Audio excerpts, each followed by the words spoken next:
Sir, आप दोनों का इस श्रीनाथ परिवार की ओर से हृदय से अभिनंदन। आप दोनों दूसरी बार शायद श्रीनाथ की सभाओं से जुड़ रहे हैं और ये हमारे लिए अत्यंत गर्व एवं आनंद की बात है। हमारा आज का ये सत्र जो है ये चिंतन मनन का है, तो कुछ सवालों से हम इसका शुरुआत करना चाहेंगे और तत्पश्चात अगर आप कुछ स्वतंत्र रूप से कुछ अगर छात्रों के साथ इंटरेक्ट करना चाहेंगे तो वो भी संभव है। तो शुक्ला सर, प्रश्न आपके लिए पहला है। आप पिछले वर्ष भी हिंदी महोत्सव, हमारे 7वें हिंदी महोत्सव, अंतर्राष्ट्रीय हिंदी महोत्सव से जुड़े थे। पहले तो आपको पहले दिन आना था, लेकिन किसी कार्यवश आप आ नहीं सके थे और हमारा सम्मान रखते हुए आपने अगले दिन, दूसरे दिन यहाँ आए और उस वक्त आप जब आए आपको शायद पता नहीं था कि ममता कालिया मैडम भी आने वाली थी और जैसे ही आपने उनको देखा, आपके चेहरे के एक्सप्रेशन से हमें एक अलग एक एडमिनिस्ट्रेटिव ऑफिसर न देखकर हमने एक पाठक के मुस्कान को देखा, एक अलग इमोशंस को देखा। तो अगर हिंदी के प्रति इतने सीनियर ऑफिसर्स का इतने सक्षम, इतने सीनियर ऑफिसर्स का हिंदी साहित्य के प्रति इतना लगाव है, तो फिर ऐसा क्यों होता है कि हमें आग्रह करना पड़ता है कि आप हिंदी में संपर्क करें? मैं समझ नहीं पाया। प्रश्न केवल आपके लिए नहीं, इट्स अ जेनरिक क्वेश्चन है कि जब कोई कार्यक्रम होता है तो हमको हिंदी में बोलने के लिए आग्रह करना पड़ता है, जबकि आप जैसे सीनियर ऑफिसर्स स्वतः ही उससे जुड़े हुए रहते हैं। नहीं, ऐसा मैं इससे सहमत नहीं हूँ। विशेषकर जिस परिप्रेक्ष्य में, जिस पृष्ठभूमि में हम लोग कार्य करते हैं, तो सामान्यतः आप देखेंगे कि उस परिप्रेक्ष्य में जो वक्ता हैं उनकी अपनी शैक्षणिक पृष्ठभूमि क्या है, वो बहुत हद तक इस चीज़ को निर्धारित करती है कि वो किस भाषा का प्रयोग करना चाहेंगे अपने संबोधन के लिए। उदाहरण के तौर पर प्रशासनिक पदाधिकारी के रूप में झारखंड में जितने भी प्रशासनिक पदाधिकारी हैं, चाहे वो भारतीय प्रशासनिक सेवा के हों या झारखंड प्रशासनिक सेवा के हों या अन्य सेवाओं के भी, वो अधिकतर जो हैं वो हिंदी में ही अपनी बात रखना पसंद करते हैं और उनके लिए सहज भी होता है, क्योंकि पहली चीज़ तो ये है कि चाहे भाषा की पृष्ठभूमि कुछ भी हो, प्रशासनिक सेवा से जुड़ने के पश्चात प्रशिक्षण के क्रम में इस चीज़ की जानकारी हमें पर्याप्त दी जाती है और उसके साथ साथ जो लोग हैं जिनके लिए हम काम कर रहे हैं, हम ये जान रहे हैं कि उनके बीच में अपेक्षाकृत हिंदी के माध्यम से संवाद स्थापित करना और विचारों का संप्रेषण करना ज़्यादा सहज, ज़्यादा सुलभ होगा और उसकी स्वीकार्यता भी ज़्यादा होगी। तो ऐसे में हमेशा अगर आप पूछें तो जो पहला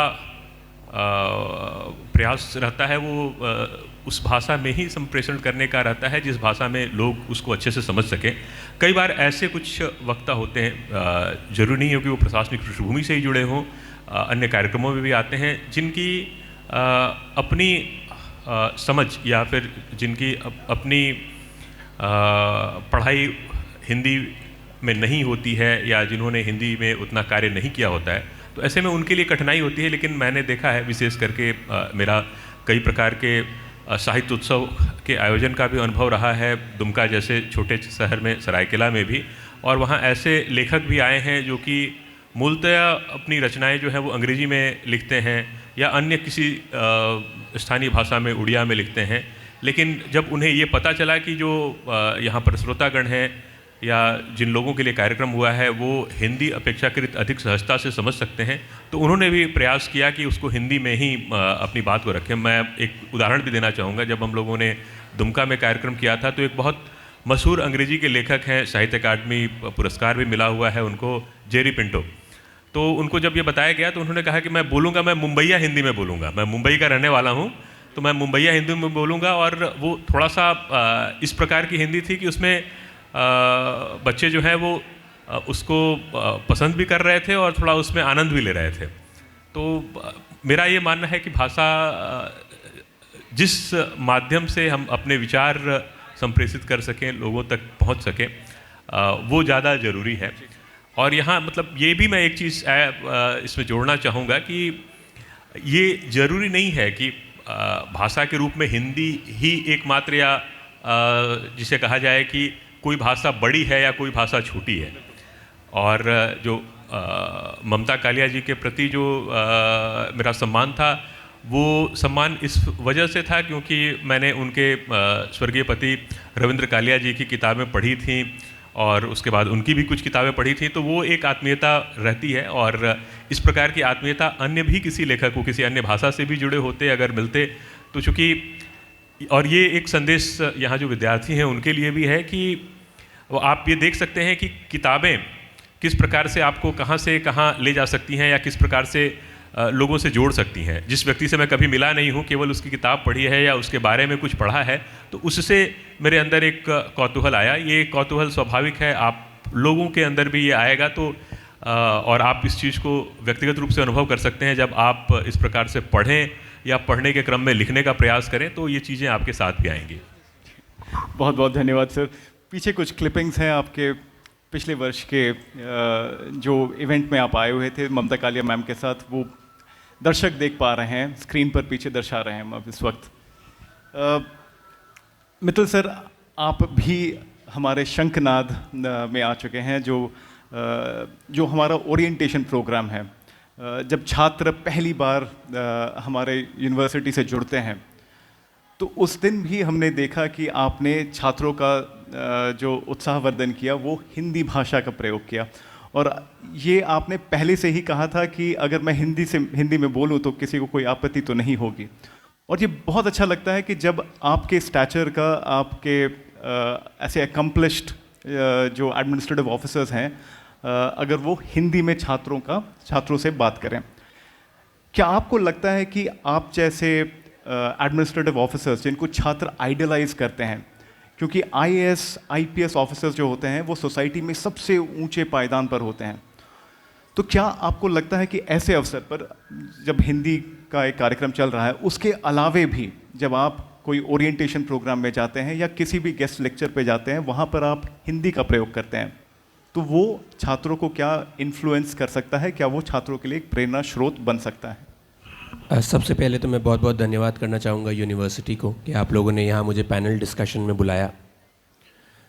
आपके सवाल पे आते हुए, जैसा अभी सर ने कहा, हिंदी में उस दिन संबोधन करने का मेरा मतलब सिर्फ ये था कि मैं हिंदी में कंफर्टेबल हूँ, मैं हिंदी में आसानी से आराम से बोलना जानता हूँ। हो सकता है कि इंग्लिश में बोलने में या किसी और भाषा में बोलने में मुझे कुछ दिक्कत हो तो मैं अपने भाव प्रकट नहीं कर पाता हूँ। और मुझे लगता है कि किसी भी छात्र को, किसी भी स्टूडेंट को कहीं पे भी जिस भाषा में वो कंफर्टेबल है, भाषा एक माध्यम है अपने भाव को प्रकट करने के लिए, परंतु अगर उस भाव को प्रकट करने में भाषा ही आड़े आ रही है तो मुझे लगता है कि उसका पर्पस पूरा नहीं हो पाता। तो बहुत ज़रूरी है सभी के लिए कि जिस भी भाषा में वो कंफर्टेबल हैं, हो सकता है वो मदर टंग हो सकता है आगे वो कोई सीखी हुई भाषा हो, जिसमें वो कंफर्टेबल हैं उसमें हमेशा बेहतर रहता है कि वो अपने भावों को, अपने विचारों को प्रकट कर सकें। और यही कारण था कि मैंने उस दिन भी उस भाषा का प्रयोग किया जिसमें मैं कंफर्टेबल था, क्योंकि मैं वाकई कुछ बोलना चाहता था, वाकई कुछ बताना चाहता था। दूसरी बात यह है कि वाकई मैं ये जानता हूँ कि कोई भी जीवन के आयाम में कोई अचीवर्स जिन्हें माना जाता है, वो अगर संबोधन कर रहे हैं तो उनकी बातों को किसी ना किसी तरीके से इंटरप्रेट किया जा सकता है, उसे समझा जा सकता है कि शायद इसने ऐसा किया तो इससे हमें ऐसा करना चाहिए। तो ये मैं मानता हूँ कि इससे सभी बच्चे जो हैं वो आइडलाइज भी होते हैं और उससे सीखते भी हैं। ये हमारी भी एक सोशल रिस्पॉन्सिबिलिटी हो जाती है। किसी भी अन्य, मैं नहीं मानता हूँ कि IAS पदाधिकारी ही सबसे ऊंचे पायदान में है। आजकल के परिवेश में बहुत अन्य ट्रेड्स हैं, बहुत अन्य प्रोफेशंस हैं जो कि कई ऊंचे पायदान, और सभी हम लोग स्टेक होल्डर्स हैं इस सोसाइटी के डेवलपमेंट के लिए। तो इस पूरे परिवेश में मुझे लगता है कि कोई भी उस पायदान पे होता है तो उसे ज़रूर देखा जाता है, सुना जाता है, उसे माना जाता है। और मैं अगेन उस चीज़ को ठीक से इंटरप्रेट अगर करूं तो यही है कि कंफर्टेबल जिस भाषा में आप हैं, जिस भाषा में आप सहज रूप से, सुगम रूप से बोल पा रहे हैं, उस भाषा का प्रयोग हमेशा आपके लिए बेहतर रहेगा। और मेरे लिए वो भाषा हिंदी है, तो मैं हमेशा हिंदी, जो कि अब थोड़ा हिंदी में मैं इंग्लिश शब्दों का भी प्रयोग करता हूँ, परंतु फिर भी मैं कंफर्टेबल फील करता हूँ कि मैं पूरा वाक्य अपना हिंदी में बोल सकूँ। बहुत बहुत धन्यवाद। हाँ सर, आप दोनों को मेरा प्रणाम। मेरा पहला प्रश्न है शुक्ला सर से, थोड़ा साहित्यिक है। सर, वैश्विक पटल पर हिंदी को थोड़ा सा हीन भावना से देखा जाता है और थोड़ा सा ऐसा लगता है कि दारिद्र्य बोध हो रहा है टाइप से। तो सर, आप इसको किस तरह से देखते हैं? आपकी दृष्टि में ये कैसा है, क्यों है और इसको कैसे दूर किया जा सकता है? किसी भी भाषा की जो वैश्विक स्थिति है वो इस चीज़ पर बहुत हद तक निर्भर करती है कि उसको बोलने वाले लोगों की संख्या कितनी है। इस मामले में अगर देखा जाए तो हिंदी को बोलने वाले लोगों की संख्या अपेक्षाकृत अच्छी है। अंग्रेजी के जितना नहीं है, लेकिन फिर भी अन्य भाषाओं की तुलना में अगर आप देखें तो वो एक अच्छी स्थिति में है। जो संयुक्त राष्ट्र संघ की आधिकारिक भाषाएं हैं, उनके श्रेणी में हिंदी नहीं आ पाई है, लेकिन वो एक प्रकार का रिकॉग्निशन होगा या एक प्रकार की स्वीकृति होगी जो वस्तु स्थिति है उसकी। और ये संभव है कि उस स्थिति पर पहुंचने के बाद जो आपने स्थिति बताई है उसमें कुछ सुधार हो। और अभी अगर जो दारिद्रिक स्थिति या फिर जिसे कहा जाए कि अपेक्षाकृत जो स्थिति हिंदी को मिलनी चाहिए या जो सम्मान हिंदी का होना चाहिए वैश्विक पटल पर, वो नहीं हो पा रहा है, तो उसके पीछे काफ़ी हद तक हिंदी बोलने वाले, हिंदी का उपयोग करने वाले हमारे जैसे लेखक, श्रोता, वक्ता भी जिम्मेवार हैं। क्योंकि हम लोगों ने ये देखा कि जहाँ पर आसानी से अन्य भाषाओं में संवाद स्थापित किया जा सकता है, वहाँ हम अन्य भाषाओं का उपयोग करें। ये बुरी बात नहीं है। बुरी बात इसलिए नहीं है क्योंकि हमेशा भाषा के प्रयोग का उद्देश्य यही होता है कि हम सामने वाले से कम प्रयास के साथ जुड़ सकें। तो वैसी परिस्थिति में हम कई बार ये देखते हैं कि हम किस भाषा के प्रयोग में कंफर्टेबल हैं, उससे ज़्यादा ये देखते हैं कि सामने वाला जिसके साथ हम बात कर रहे हैं वो किस भाषा को समझने में ज़्यादा कंफर्टेबल है। तो ये एक प्रकार से अंग्रेजी में शब्द है फ्लेक्सिबिलिटी, हिंदी में कहेंगे लचीलापन। तो ये हमारी भाषा का लचीलापन है, जो कि एक बार फिर से मैं कहना चाहूँगा कि इसका गुण है, इसकी कमी नहीं है। और निसंदेह अगर हम लोग अपनी तरफ से हिंदी में अधिक से अधिक पढ़ना लिखना जारी रखें और अपने विचारों की अभिव्यक्ति जारी रखें, तो एक समय ऐसा ज़रूर आएगा जब हिंदी वैश्विक पटल पर जो स्थान मिलना चाहिए वो प्राप्त करने में सफल होगी। और जिस प्रकार से भारत एक राष्ट्र के रूप में इस समय वैश्विक पटल पर एक नेतृत्वकर्ता के रूप में उभर रहा है, हिंदी के पास भी वो अवसर जरूर आएगा। सर, मित्तल सर से मेरा सवाल है सर कि प्रशासकीय भाषा के रूप में हिंदी का प्रयोग सर झारखंड में किया जा रहा है वर्तमान में। हम लोग अधिकतर जो पत्र लिखा करते हैं वो हिंदी में होता है और जवाब भी हिंदी में होता है, हर कुछ हिंदी में होता है। परंतु फिर भी कुछ शब्द जैसे उर्दू के, फारसी के प्रयोग किए जाते हैं, जैसे मौबलिक हो गया, मौसमात हो गया, वादी आप कहेंगे सर, एतद द्वारा सूचित किया जाता है। कल मैंने आपका सर आप ही के यहाँ से ITDA का एक प्रेस विज्ञप्ति निकला था सर, उसमें निकला था प्रवेशिकोत्तर छात्रवृत्ति योजना। ये तो एक सामान्य हिंदी भाषी व्यक्ति जो है वो भी प्रवेशिकोत्तर क्या होता है ये समझने में उसको थोड़ा सा टाइम लग जाता है। तो सर ये मैं आपसे मेरा ये सवाल है सर कि क्या इसको किसी हद तक एक सरलीकरण किया जा सकता है या फिर इसको रखना आवश्यक है? हम लोगों ने प्रायः देखा है कि एक भाषा और एक बोलचाल की भाषा, ये दोनों में अंतर रहता है।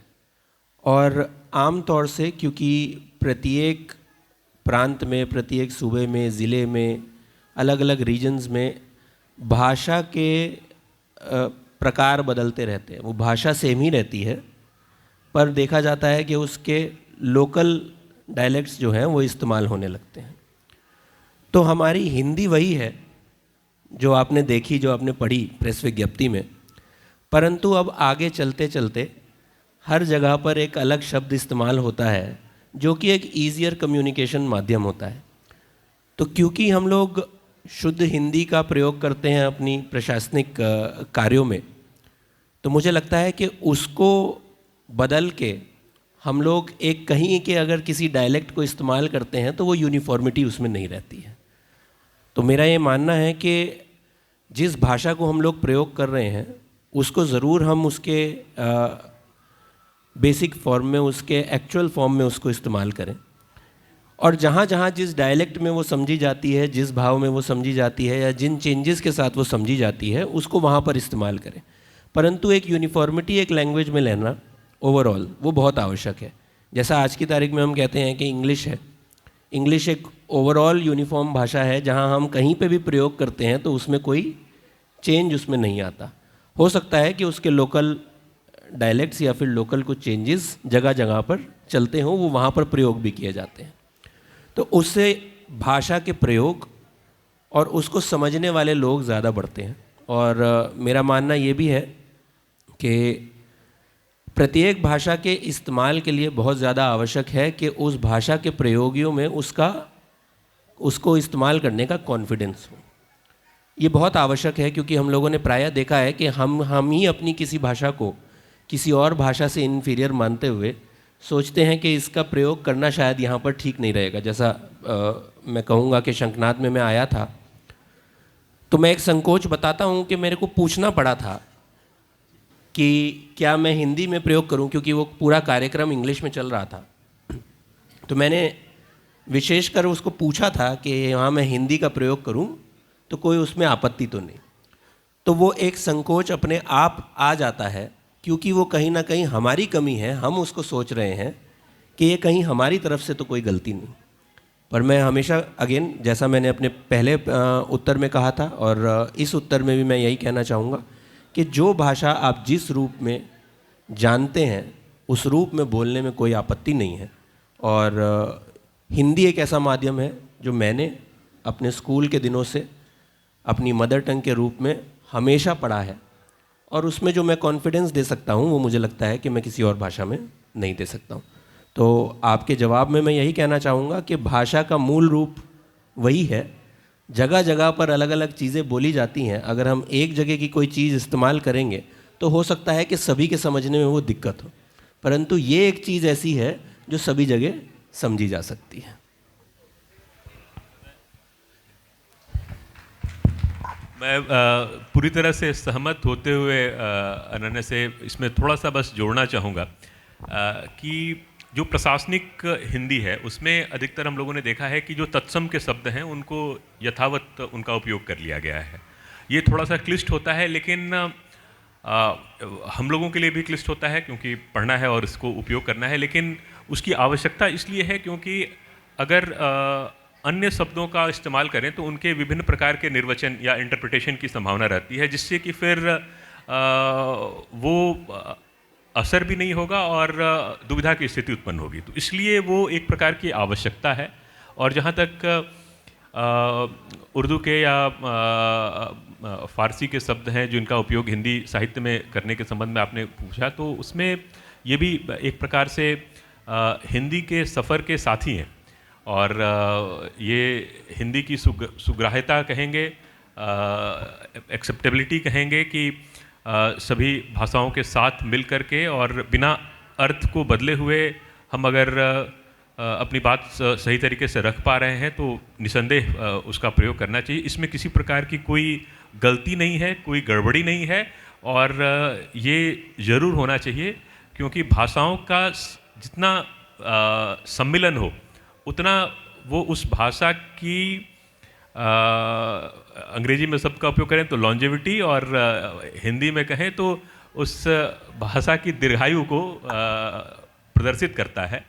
तो ये दोनों चीज़ें जो हैं वो अपने अपने स्तर से बिल्कुल जस्टिफाइड या जिसको हम उचित ठहरा सकते हैं वैसे हैं। बिल्कुल सर से मैं भी सहमत हूँ कि एक रूपता जो होती है वो भाषा में अगर रहे तो थोड़ा सा बोरिंग फील होता है, तो उसमें जो है अगर दूसरी भाषा के शब्द आते हैं और उसको थोड़ा सा अच्छा बनाते हैं, सुग्राह्य बनाते हैं, तो ये अच्छा ही रहता है। जैसे मैं कौशिक मिश्रा जी से कहूँगा कि जी, मेरी जैसे एक राय थी और जैसे उसको शेयर करना चाह रहे थे कि कल हम जब बात कर रहे थे, एक मेडिकल प्रोफेशन के हमारे एक मित्र हैं जो कह रहे थे कि वो हिंदी मीडियम से थे, यानी उनकी पूरी पढ़ाई हिंदी से हुई थी, और क्योंकि वो मेडिकल प्रोफेशन से जुड़े हुए थे तो एक आवश्यक सूचना जो आई हुई थी मेडिकल प्रोफेशन से रिलेटेड, तो उन्होंने कहा कि प्रैक्टिकली ये मेरे लिए भी मुश्किल हो जाता है।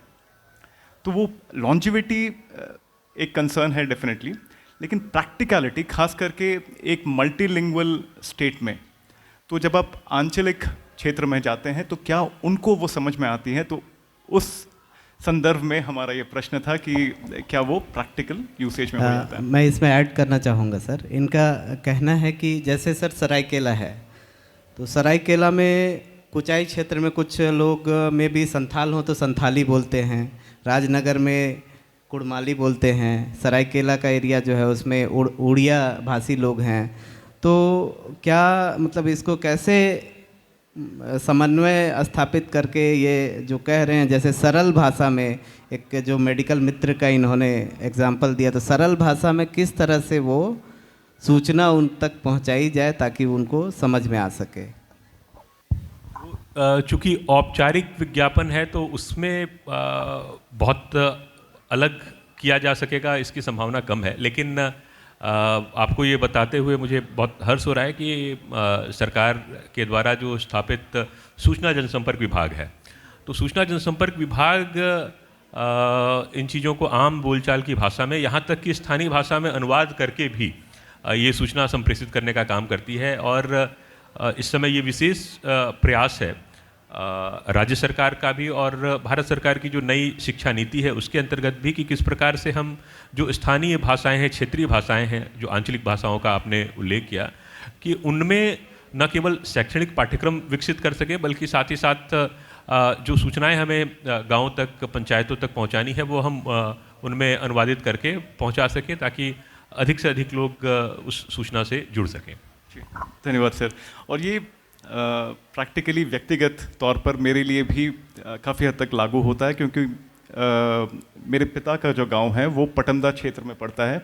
पटमदा जो है वो पुरुलिया से 3 ओर से घिरा हुआ है, और वहाँ पे जो भाषा बोली जाती है वो अधिकतर बांग्ला है, क्योंकि वो हिस्टोरिकल मानभूम क्षेत्र में आया करता था। मेरी माता आती हैं सरायकेला खरसवां से, तो खरसवां में वो कम्प्लीटली वहाँ का लैंग्वेज उड़िया है। तो ऐसे क्षेत्रों में क्या आप बाइलिंगुअल नोटिस देते हैं वहाँ पर? अगर जैसे ग्राम पंचायत में देना हुआ तो क्या वो हिंदी और उड़िया, पटमदा क्षेत्र में क्या वो हिंदी और बांग्ला, ऐसा होगा? फॉर्मली हम लोग हिंदी का ही प्रयोग करते हैं और मल्टीपल लैंग्वेजेस का हम प्रशासनिक तौर पे इस्तेमाल नहीं करते हैं, परंतु उसको कन्वे करने के लिए जो भी हमारे ऑफिसर्स प्रखंड लेवल पे या फिर पंचायत लेवल पे रहते हैं, उन लोग अपनी अपनी लोकल भाषा में उसको कन्वे करते हैं। तो मुझे लगता है कि आपका जो कहना है वो एक हमारे लिए भी एक थॉट प्रोवोकिंग एस्पेक्ट है कि हम लोग भी इस चीज़ को सोचें कि किस तरीके से उसको और सुगम बनाया जा सकता है। परंतु इतनी तरीके की भाषा एक ही प्रांत में होना, एक ही ज़िले में होना, वो भी एक मुझे लगता है कि एक बड़ा हमारे लिए एक दायित्व है कि हम उसको कैसे करेंगे। और हम लोगों ने यही पाया है कि हम लोग जब अपने प्रशासनिक हिंदी में डायरेक्शन कोई भी लेटर के माध्यम से देते हैं, तो जब भी उनकी ब्रीफिंग होती है तो वो संबंधित पदाधिकारियों के साथ उन लोगों की होती हैं, तो उसमें वो लोग अपने लोकल डायलेक्ट्स या फिर लोकल भाषाओं को इस्तेमाल करते हुए या फिर जिस भी माध्यम से वो बेहतर समझा सकते हैं उसका इस्तेमाल करते हुए उसको समझाते हैं। सर, जैसे आपने ये बताया कि आपके पिताजी के क्षेत्र में बांग्ला और माताजी के क्षेत्र में उड़िया, लेकिन आप ये भी स्वीकार करेंगे कि दोनों क्षेत्रों में हिंदी भी लोग पढ़ लेते होंगे, बोल लेते होंगे, समझ लेते होंगे। और यही कारण है कि हिंदी को जब भारत के संविधान में अनुच्छेद 343 के माध्यम से ऑफिशियल लैंग्वेज का दर्जा दिया गया, तो उसकी उस जो व्यापकता है उसको ध्यान में रखते हुए वो दर्जा दिया गया। और जैसा अनन्या ने बताया कि बिल्कुल औपचारिक रूप से आप ये समझ सकते हैं कि प्रशासनिक रूप से ये कितना मुश्किल होगा अगर हमें एक ही विज्ञापन एक अखबार में भाषाओं में देना पड़े, अलग अलग भाषाओं में देना पड़े, और फिर वहाँ पर ये हमें इस चीज़ को जस्टिफाई करना पड़े कि हमने क्यों इस भाषा में दिया और इस भाषा में नहीं दिया। तो इसलिए जो एक औपचारिक संवाद है वो हिंदी के माध्यम से करके, और उसका अनौपचारिक प्रचार प्रसार जो है वो हमारी जिम्मेदारी है। अपने जो फ्रंट लाइन वर्कर्स हैं, जो हमारे पंचायत स्तर पर कर्मी काम कर रहे हैं, पदाधिकारी काम कर रहे हैं, उनके माध्यम से कि हम उसका जो मीनिंग है वो सब तक क्लियरली पहुंचा सकें। धन्यवाद सर। सर, शुक्ला सर से मैं एक और सवाल करना चाहूँगा। सर, आप एक साहित्य प्रेमी हैं। मैं प्रत्यक्षदर्शी रहा हूँ कि जब भी कभी कोई राजकीय या अन्य अतिथि आया करते थे तो आप उनको प्रतीक चिन्ह के रूप में अपने घर से पुस्तकें ला करके दिया करते थे। तो सर, उसको मैं साहित्य को जो है जोड़ते हुए, अभी वर्तमान परिस्थिति में जोड़ते हुए, ये प्रशासन के साथ जोड़ते हुए मुंशी प्रेमचंद की जो रचना थी नमक का दरोगा, उसके साथ जोड़ना चाहूँगा कि नमक का दरोगा में जो दरोगा था वो ईमानदार था। उसको भ्रष्ट करने की कोशिश की गई लेकिन वो नहीं हुआ। उसको जो लोभ लालच दिया जाना था दिया गया, परंतु वो नहीं हुआ। उस कारण से उसके ऊपर आरोप लगे और वो बर्खास्त भी हो गया।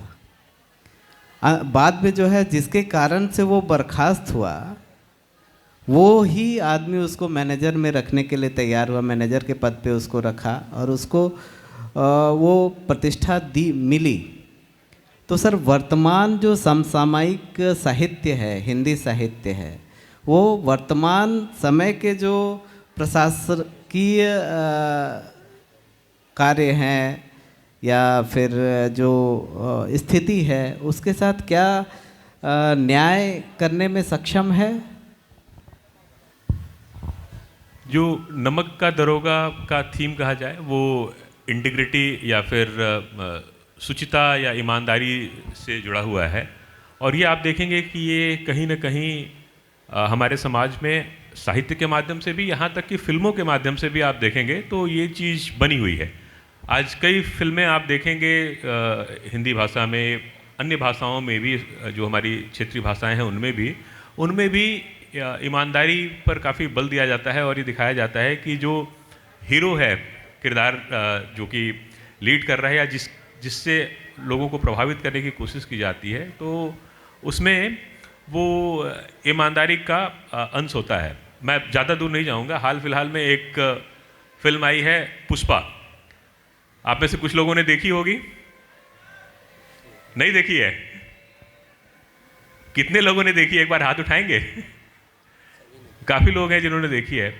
तो आप देखेंगे उसमें जो किरदार है वो जो पुलिस पदाधिकारी है उसके बारे में यही कहता है कि मेरे मन में इसके लिए सम्मान इसलिए नहीं है क्योंकि ये ईमानदार नहीं है। और वो एक जगह उदाहरण भी देता है कि एक दूसरे पुलिस वाले का उदाहरण देता है जिसका नाम गोविंद या कुछ ऐसे बताता है वो, और कहता है कि अगर वो होता तो मैं उसकी सारी बात मानता, उसको वो जो भी कहता वो करता क्योंकि वो ईमानदार था। तो ये चीज़ आप नमक के दरोगा से अगर इसको जोड़ें तो ईमानदारी एक ऐसी चीज़ है जिससे आपको परेशानी हो सकती है, लेकिन आप कभी भी उसके प्रति ये भावना नहीं ला सकते हैं कि ये चीज़ गलत है, क्योंकि आपको भी अंदर से पता है। और ये एक प्रकार से सभी मनुष्य के अंतःकरण की भी बात है कि आपको भी ये चीज़ पता है कि ईमानदार होना कठिन हो सकता है, लेकिन अगर लॉन्ग रन में देखा जाए तो ज़्यादा उचित यही है। और मेरा ये मानना है कि ये जो मानव स्वभाव का एक अंश है, ये प्रशासन में भी, क्योंकि प्रशासन भी उसी समाज का हिस्सा है जिस समाज से बाकी सभी लोग आते हैं, तो ये हमेशा प्रासंगिक रहेगा।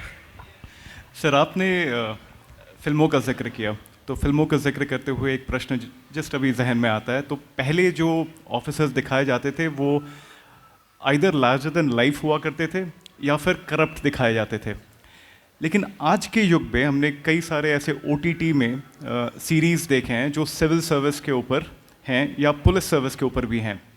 तो क्या आज के, पता नहीं आपने देखा है कि नहीं, लेकिन एक पुलिस के ऊपर एक सीरीज़ आता था शायद बिहार डायरीज़ नाम से, और एक सिविल सर्विस का जो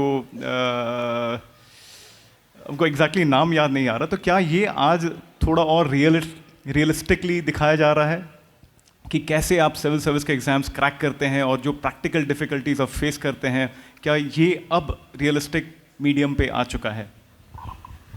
ये जो OTT पे सीरीज़ और बाकी चीज़ें हैं, इसके आने में एक बहुत हद तक भूमिका इस चीज़ की भी है कि वो देखते हैं कि दर्शक क्या देखना चाहते हैं, किस चीज़ की मांग है या किस चीज़ की डिमांड है।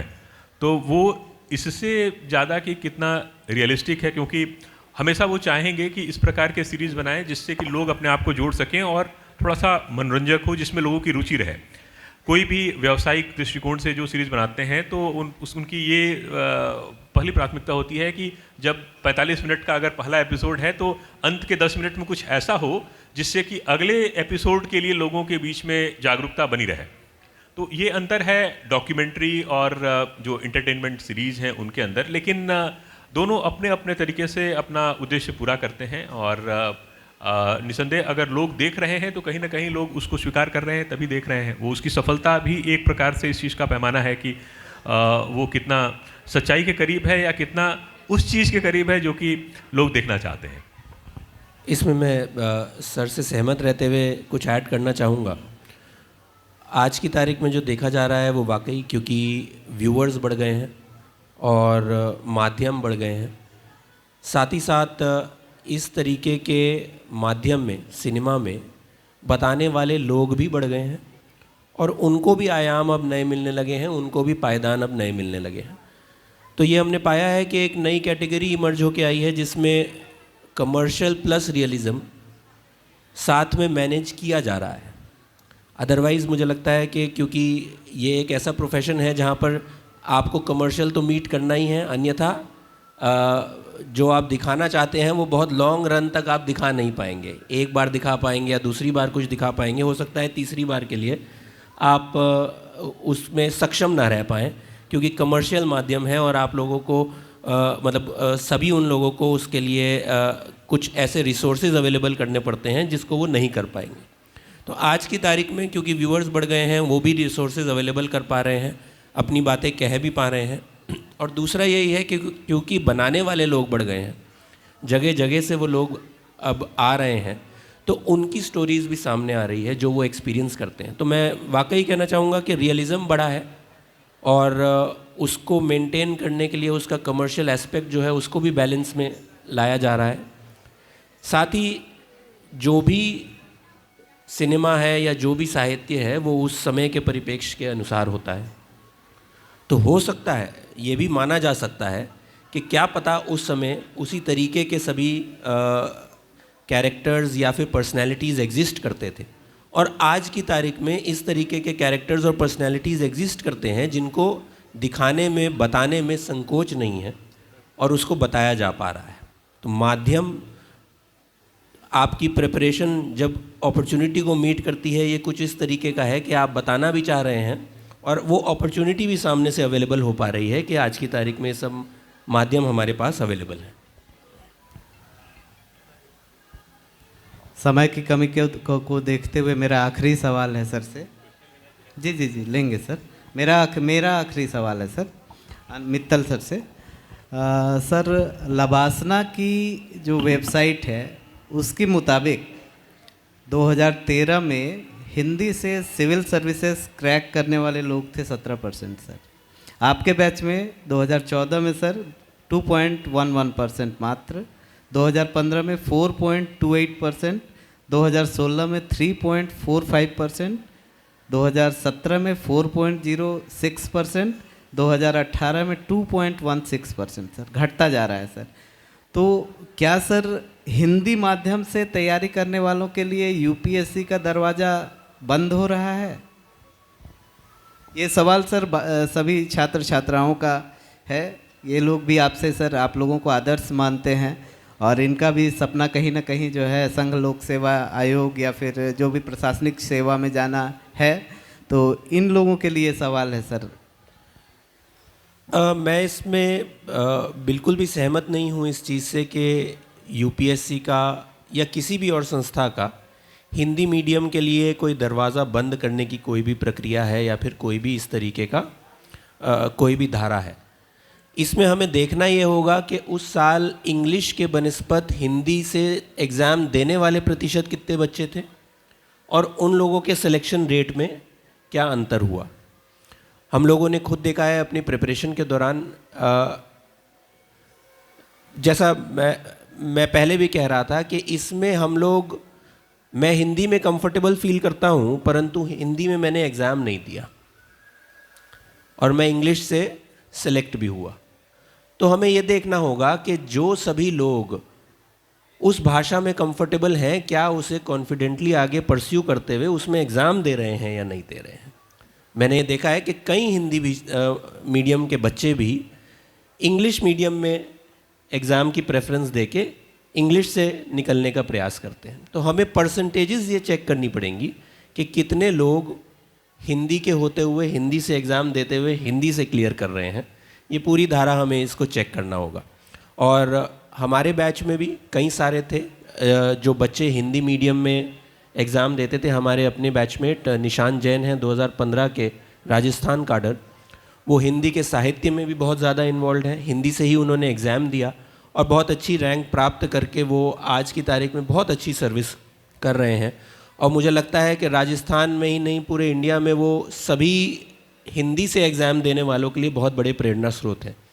और मैं ज़रूर कहना चाहूँगा, अगेन इसमें भाव हमेशा वही आता है कि जिस भाषा में आप कंफर्टेबल हैं उसे आगे तक परस्यू करें और उसमें अगर आप आगे चल के एग्ज़ाम भी दें या फिर अपने प्रोफेशन को मीट करें तो मुझे नहीं लगता है कि उसमें कोई भी आपत्ति या कोई भी दिक्कत आने की संभावना है।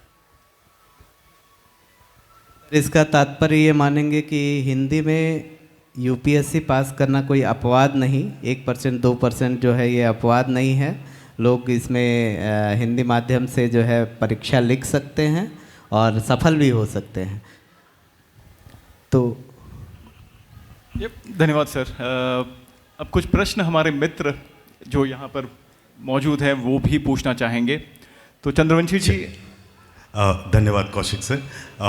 माननीय उपायुक्त महोदयों को मैं बताना चाहूँगा कि 2024 के इस संकाय से श्रीनाथ विश्वविद्यालय में आर्टिफिशियल इंटेलिजेंस की भी क्लासेस लेनी शुरू हुई है, जो विधिवत रूप से, और उसका एक ज्वलंत और बहुत ही शानदार मुजाहरा एआई के बच्चों ने और मेंटोर्स ने मिलकर किया है।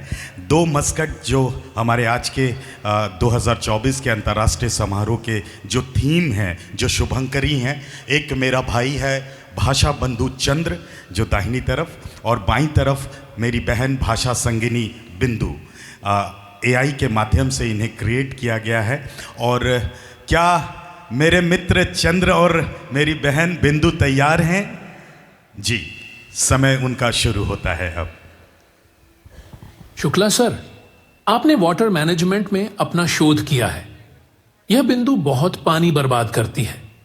क्या आप इसे और हम सबको समझा सकते हैं कि जल प्रबंधन वर्तमान और भविष्य के लिए कितना अहम हो गया है?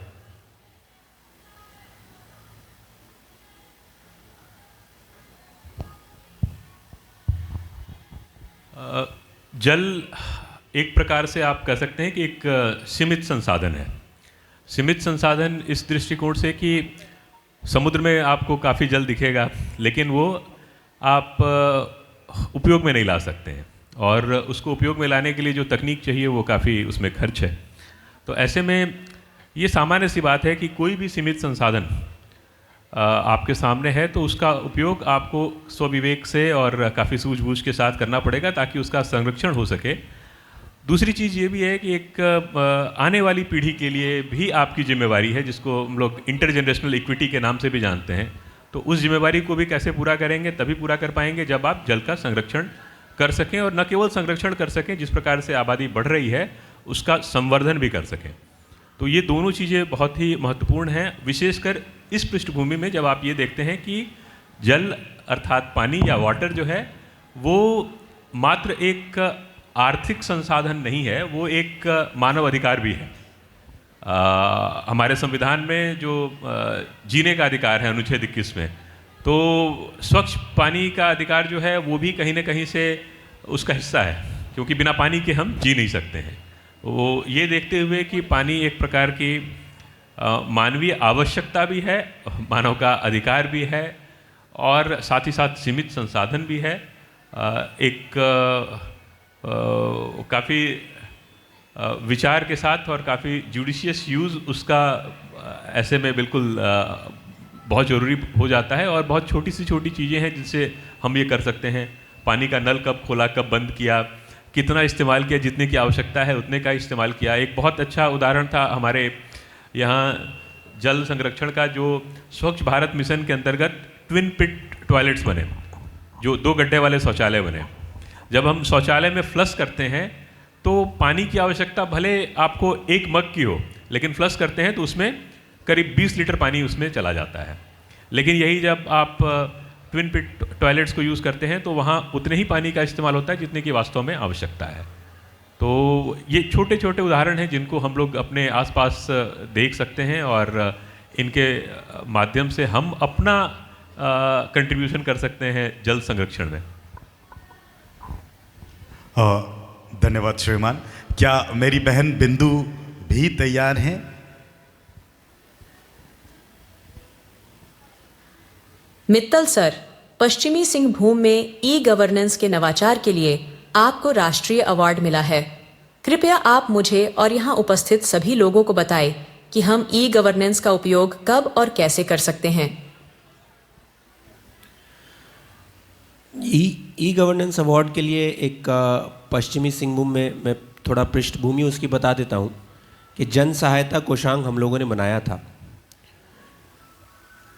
ये जन सहायता कोषांग बनाने का जो इंटेंशन था वो ये था कि पश्चिमी सिंहभूम एक बहुत ही वास्ट एरिया है, बहुत बड़ा एरिया ये हमारा है। इसमें 18 प्रखंड आते हैं और कई प्रखंड हमारे ज़िला मुख्यालय से 3-3 घंटे की दूरी पर भी थे। टेरेन भी ऐसा था जहाँ पर किसी का भी पहुँच पाना बहुत संभव नहीं था। कई क्षेत्रों में हमारे जो लोकल ऑफिसर्स, प्रखंड विकास पदाधिकारी या फिर अन्य पंचायत सेवक जो हैं वो कम डिप्यूटेड थे, क्योंकि सैंक्शन स्ट्रेंथ के अनुसार हमारे पास लोग पोस्टेड नहीं थे। वहाँ के लोगों को दूरस्थ क्षेत्र से ज़िला मुख्यालय आना पड़ता था कभी कभार अपनी समस्याओं को लेकर, और हो सकता था कि यहाँ पर उनको कोई अधिकारी फील्ड में गया हुआ हो या किसी अन्य इम्पोर्टेंट काम में व्यस्त हो तो उसको अधिकारी से भेंट नहीं हो पाती थी। तो जन सहायता कोषांग एक ई गवर्नेंस टूल हम लोगों ने बनाया, जो बहुत विशेष टूल नहीं था, वो बहुत सिंपल टूल था, परंतु उस जगह की रिक्वायरमेंट को वो मीट करता था। वहाँ पर फ़ोन के माध्यम से, ईमेल, व्हाट्सएप के माध्यम से हम लोग कोई भी कंप्लेंट कर सकते हैं। जन सहायता कोषांग में ज़िला लेवल पे 4 कॉल रिसीवर्स, कंप्यूटर ऑपरेटर्स बैठते थे जो उसको कंप्लीट डिटेल्स को फीड करते थे, उनका फ़ोन नंबर नोट करते थे। कंप्लीट जिस डिपार्टमेंट को जो कंप्लेंट फॉरवर्ड करी गई वो उनके पास रजिस्टर होती थी, उसको मैं देख सकता था और उसको वीकली मॉनिटर करता था। तो ई गवर्नेंस के माध्यम से मुझे ऐसा लगा कि हम लोगों ने एक बहुत बड़ी समस्या जिसको हम लोग मैनुअली हैंडल कर रहे थे और कभी कभार उसको ट्रैक करना मुश्किल रहता था, उसको खोजना मुश्किल रहता था, वो हम लोगों ने रिजॉल्व किया, जिसकी वजह से हमारी एफिशिएंसी वहाँ पर कंप्लेंट रिड्रेसल की बढ़ी। तो मुझे लगता है कि ई गवर्नेंस आज की तारीख में हमारे पास एक ऐसा टूल है जिसमें हमारे जो मैनुअल प्रोसीजर्स हैं, जो कि अधिक संख्या के कारण या फिर अधिक काम के कारण आज की तारीख में जितनी हमारी उपस्थिति चाहते हैं जो हम दे नहीं पाते हैं, उसको कम करता है। मतलब ये कि आज की तारीख में हो सकता है कि वो कंप्लेंट्स मेरे पास मैनुअली एक फ़ाइल में पड़ी हुई है, परंतु मैं उसको देख नहीं सकता, उतना समय मैं नहीं डाल सकता, पर ई गवर्नेंस के माध्यम से एक क्लिक से वो सारी कंप्लेंट्स मुझे एक पोर्टल पे दिखाई देती हैं। उसमें क्या क्या हुआ है अभी तक वो दिखाई देता है, उसका रेजोल्यूशन कितने दिनों से पेंडिंग है वो मुझे दिखाई देता है, जो कि हो सकता है किसी ह्यूमन ह्यूमन तरीके से वो शायद आज की तारीख में 1 मिनट में करना वो संभव नहीं है। तो इसी टूल को हम लोगों ने इस्तेमाल किया। आज की तारीख में जो इसको बनाने का इंटेंशन था, जो इसको बनाने का तरीका था, वही इसके पीछे की आवश्यकता भी थी और ई गवर्नेंस का उद्देश्य भी मुझे लगता है कि यही है। तो उसमें ही पश्चिमी सिंहभूम ज़िले के प्रत्येक उस टीम के मेंबर को और पूरे ज़िले को उस राष्ट्रीय अवार्ड से नवाजा गया था, जो हमारे लिए भी बहुत गर्व की बात थी और मुझे लगता है कि वो आज भी कारगर है और एक बेहतर रूप में कार्य कर रहा है। बहुत बहुत धन्यवाद सर। इसमें क्या जेनरेटिव एआई से क्या हम चंद्र और बिंदु जैसे चैटबॉट का इस्तेमाल कर सकते हैं? ये आपका बहुत अच्छा सवाल है, क्योंकि जब मैं वो अवार्ड रिसीव करने गया था तो वहाँ पर हमें नेक्स्ट सलाह यही मिली थी कि किस तरीके से हम एआई को इसमें इंटीग्रेट कर सकते हैं। और कुछ पहलू, जैसे कुछ कंप्लेंट्स होती थी, कुछ जांच होती थी, कुछ ऐसी चीज़ें होती थी जो हमारी सिर्फ अधिकारियों को या लोगों को या फिर परेशान करने के लिए कुछ कंप्लेंट्स डाली जाती थी। तो उन सभी को किस तरीके से हम सेग्रीगेट करें, अब उसके लिए हम लोग एआई को कैसे इस्तेमाल कर सकते हैं, ये हमारा एक नेक्स्ट चैलेंज था। परंतु मैं उस ज़िले में रहते हुए ये कारगर नहीं कर पाया। आज की तारीख में मेरा ये उद्देश्य है कि मैं यहाँ पर भी अपने पूर्वी सिंहभूम ज़िले में भी इस तरीके का मैकेनिज़्म क्रिएट कर सकूँ या फिर उसे कॉपी करते हुए आगे के जो एआई के टर्म्स हैं उसमें उसको बेहतर कर सकूँ। तो चंद्रवंशी सर शायद चंद्र और बिंदु इसमें कुछ योगदान दे सके भविष्य में। बिल्कुल, उम्मीद है मेरी नौकरी सुरक्षित रहेगी।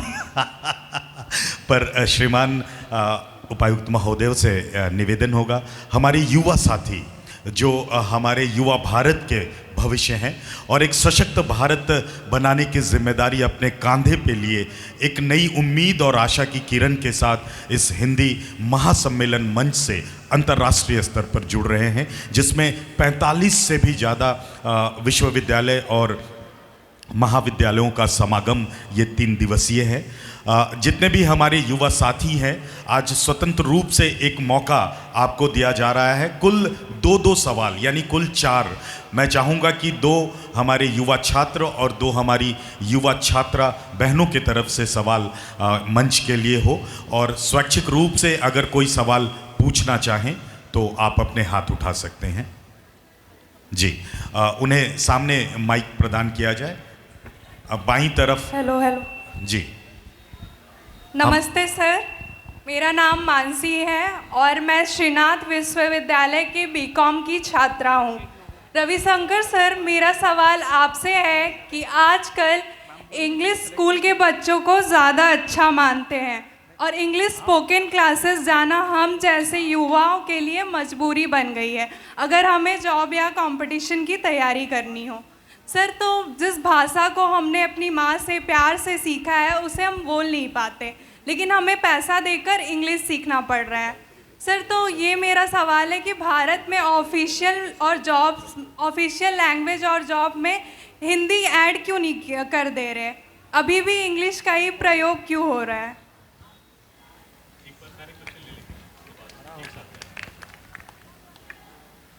उपायुक्त महोदय एक साथ जवाब देंगे। आपका सवाल नोटेड है। हमारे दूसरे कोई साथी, सामने से कोई हाथ खड़ी कर, हाँ, अपना परिचय देंगे और सवाल रखेंगे। रविशंकर सर नमस्ते, मैं नवनीत कुमार MBA फर्स्ट का छात्र हूँ। सर, मेरा आपसे एक सवाल था। जैसा कि आपने अभी कहा कि किताबों से युवाओं का जुड़ाव ज़्यादा से ज़्यादा होना चाहिए, लेकिन आजकल वही किताब सोशल मीडिया और किंडल पर हम आसानी से और कम शुल्क में डाउनलोड करके पढ़ सकते हैं, तो दोनों में किसका चुनाव करना चाहिए? सुंदर सवाल। सर, 2 सवाल हम आदरणीय उपायुक्त महोदय पूर्वी सिंहभूम के लिए लेंगे। सर,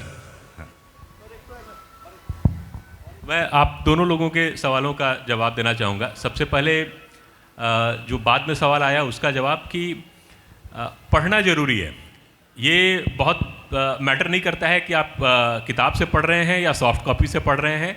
जब तक आप पढ़ रहे हैं तब तक इन चीज़ों से बहुत फ़र्क नहीं पड़ता है। अब मुझसे आप पूछें तो मुझे किताब पढ़ना ज़्यादा अच्छा लगता है, क्योंकि किताब पढ़ने में आपको एक फीलिंग आती है कि आप उसके पन्नों को हाथ से पलट रहे हैं। लेकिन ऐसा नहीं है कि अगर मुझे मौका मिले तो मैं सॉफ्ट कॉपी नहीं पढ़ सकता हूँ। ज़्यादा ज़रूरी ये है कि क्या आपको आसानी से उपलब्ध हो सकता है, क्या पढ़ने में आपको आसानी हो सकती है। दूसरा जो सवाल था उसमें निसंदेह आप इसको इस प्रकार से सोच सकते हैं कि अंग्रेजी भाषा की जानकारी एक प्रकार से एक एडिशनल स्किल है, एक अतिरिक्त योग्यता है। और आज के समय में जबकि आप ही के जैसे पृष्ठभूमि के बहुत सारे और विद्यार्थी हैं, तो जिस व्यक्ति को आपको रोजगार देना है या जिसको आपके किसी स्किल की आवश्यकता है, वो हमेशा ये चाहेगा कि उसके पास ऐसे लोग आएँ जिनके पास अधिक से अधिक स्किल आए। जैसे आप अगर अपने घर में आपको किसी खाना बनाने वाले की ज़रूरत होगी, तो आप भी उससे पूछेंगे कि क्या बनाने आता है, तो कहेगा कि मुझे केवल रोटी सब्जी बनाने आता है। और दूसरा कहेगा कि मुझे रोटी सब्जी भी बनाने आता है, मुझे साउथ इंडियन बनाने भी आता है, मुझे चाइनीज़ बनाने भी आता है। तो आप भी कहेंगे कि मुझे वैसा कुक ज़्यादा अच्छा लगेगा जिसके अंदर कुशलता हो, जिसके अंदर ज़्यादा कौशल हो। तो इसको ये सोचिए बिना कि हिंदी के कॉस्ट पर इंग्लिश को प्रमोट किया जा रहा है, या ये सोचे बिना कि इससे हिंदी की स्थिति खराब हो रही है। अपने मन में हिंदी के प्रति वो आत्मविश्वास बनाए रखते हुए अतिरिक्त स्किल, अतिरिक्त कौशल विकास करने का प्रयास जरूर करना चाहिए। मेरा यही संदेश होगा। Thank you. बहुत बहुत धन्यवाद। सरायकेला खरसावां जिले से माननीय उपायुक्त महोदय ने युवा साथियों की संशय का समाधान बिल्कुल सरल लहजे में किया। दो सवाल पीछे से हम लेना चाहेंगे, कोई बंधु और कोई बहन, और ये सवाल होगा माननीय उपायुक्त महोदय पूर्वी सिंहभूम से। शुभ मध्याह्न सर, मैं श्रीधर मिश्रा MBA का छात्र। मेरा सवाल मित्तल सर से है। सर, जैसा कि आपने कहा कि हम हिंदी में कंफर्टेबल हों तो उससे बात करनी चाहिए। अगर कोई छात्र इंटरव्यू पैनल में बैठता है और वो इंटरव्यू पैनलिस्ट इंग्लिश में सवाल करते हैं, तो क्या हम हिंदी में जवाब दे सकते हैं, और क्या इसका कोई नकारात्मक प्रभाव नहीं पड़ेगा? मैं इसका जवाब दे देता हूँ। ये आपका बहुत अच्छा सवाल है, और मुझे लगता है कि इसमें पूरा हमारा जो समाज है उसका कैसा भाव है, उसका कैसा दिमाग है, वो परिलक्षित होता है। मैं आपको अपना ही एग्जांपल देना चाहूँगा। UPSC के पैनल में मेरे फाइनल इंटरव्यू में हम लोगों ने हमसे सवाल जो किए जा रहे थे वो इंग्लिश में किए जा रहे थे, और मैं अगेन कंफर्टेबल नहीं था। ऐसा नहीं है कि मैं इंग्लिश में नहीं बोल सकता हूँ, जैसा अभी सर ने कहा वो मेरी एक एडिशनल स्किल है, परंतु किसी भी प्रेशर कंडीशन में, किसी भी कंडीशन में जहाँ पर मुझे अपनी बात और अच्छे से समझानी है, अच्छे से कहनी है, वहाँ पर मैंने खुद ये फील किया है कि क्योंकि मेरा पठन पाठन हिंदी में रहा है, मेरी मदर टंग हिंदी रही है, मैंने शुरू से 6ठी कक्षा तक सिर्फ हिंदी का ही प्रयोग किया है।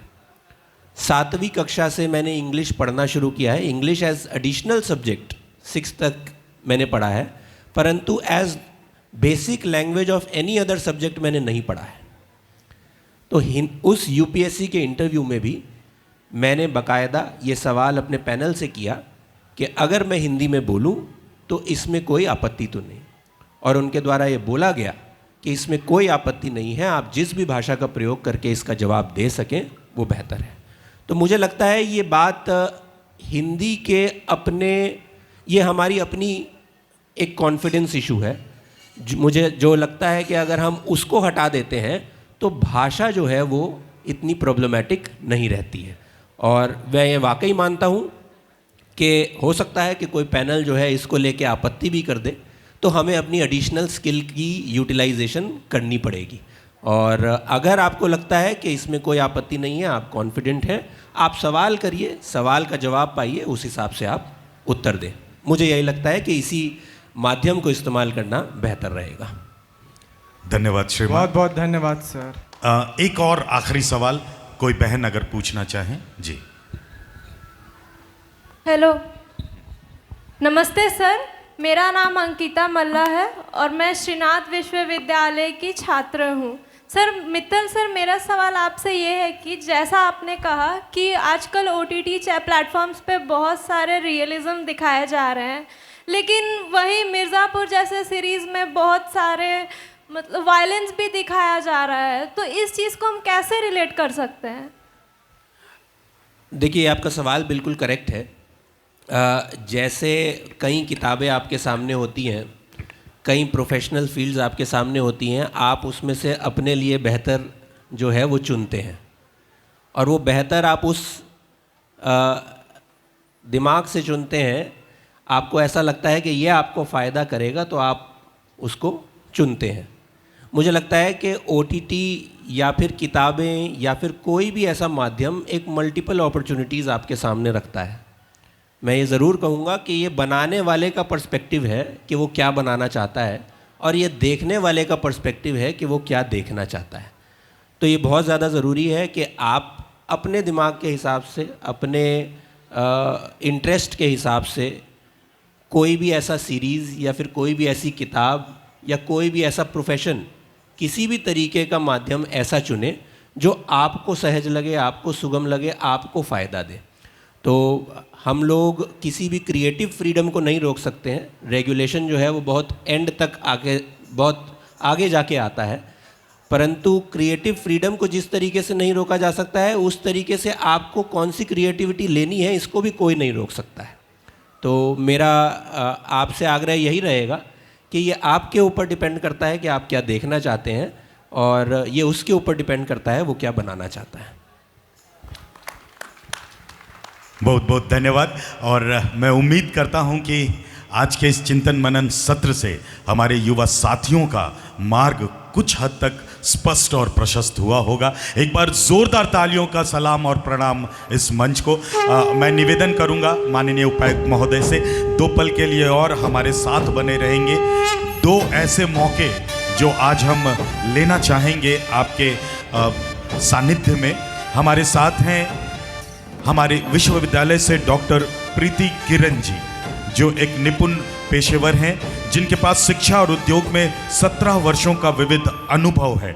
उन्होंने भारत के अग्रणी विश्वविद्यालयों में योगदान दिया है और शीर्ष कॉरपोरेट ब्रांडों के साथ सहयोग किया है। उनके पास एक मजबूत एकेडमिक पोर्टफोलियो है, जिसमें 7 राष्ट्रीय और अंतर्राष्ट्रीय शोध प्रकाशन, मार्केटिंग पर 1 पुस्तक और 1 पुस्तक अध्याय उनके नाम पर एक पेटेंट शामिल है।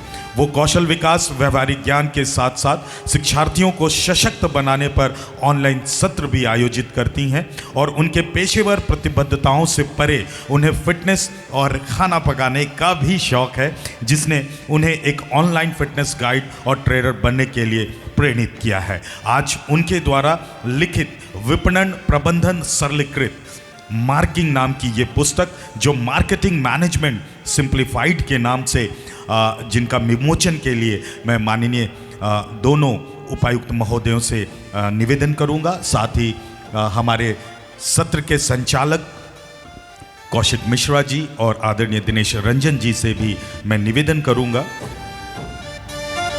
उपभोक्ता व्यवहार से लेकर प्रभावी विपणन अभियान डिजाइन करने तथा विपणन प्रबंधन की प्रमुख अवधारणाओं में रणनीतियों, सिद्धांत और मामलों का व्यापक संसाधन पूर्ण ज्ञान प्रदान करते वाली ये पुस्तक जो छात्रों को ज्ञान प्रदान करेगी, इसका विमोचन अपने हाथों से वो करेंगे।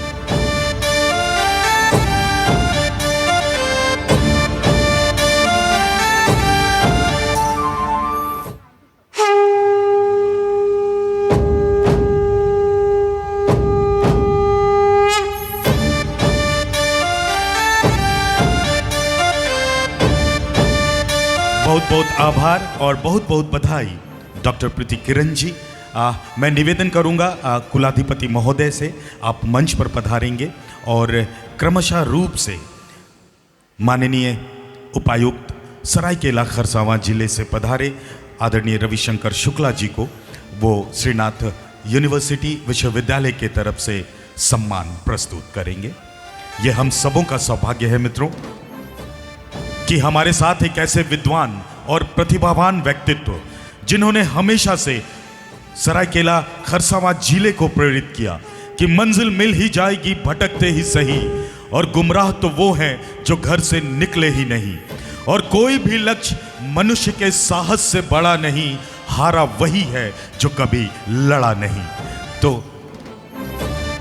संघर्षों की बुनियाद पर सफलता की कहानी लिखते हुए माननीय उपायुक्त महोदय सरायकेला खरसावां जिले से रविशंकर शुक्ला जी का सम्मान। झारखंड की प्रतिबंधित जो प्रतिबिंब है छऊ नृत्य का ये मुखौटा झारखंडी शॉल श्रद्धा और सम्मान के रूप में, और ये प्रकृति प्रतीक चिन्ह इस 8वें अंतर्राष्ट्रीय हिंदी महासम्मेलन की याद में, और साथ में फाइन आर्ट्स के बच्चों के द्वारा, श्रीनाथ विश्वविद्यालय के फाइन आर्ट्स के बच्चों के द्वारा तैयार किया गया उनका एक जीवंत पोर्ट्रेट भी स्मारणिका के साथ।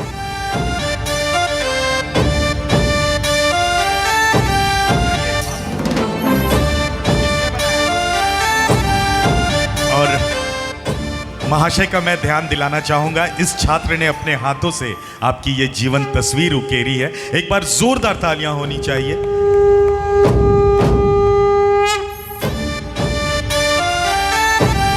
आदरणीय मित्रों, माना कि दुनिया बुरी है और हर तरफ धोखा है, लेकिन हम तो अच्छे बने रह सकते हैं, भला हमें किसने रोका है?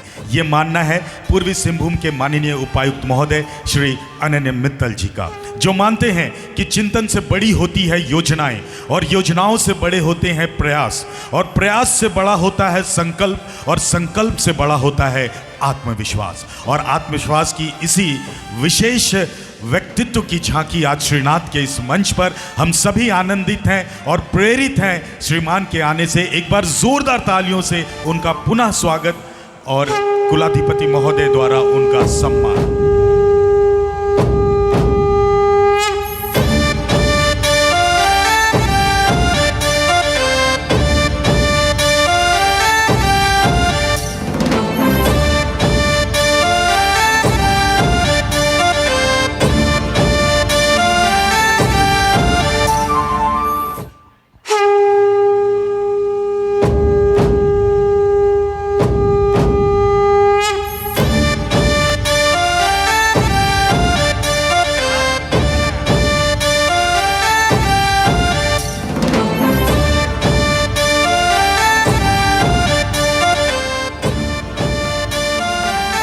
फाइन आर्ट्स के बच्ची आपके द्वारा बनाया गया ये चित्र माननीय उपायुक्त महोदय के लिए एक शानदार तस्वीर हम लोग, एक यादगार तस्वीर हम लोग साथ में कौशिक सर से भी निवेदन होगा।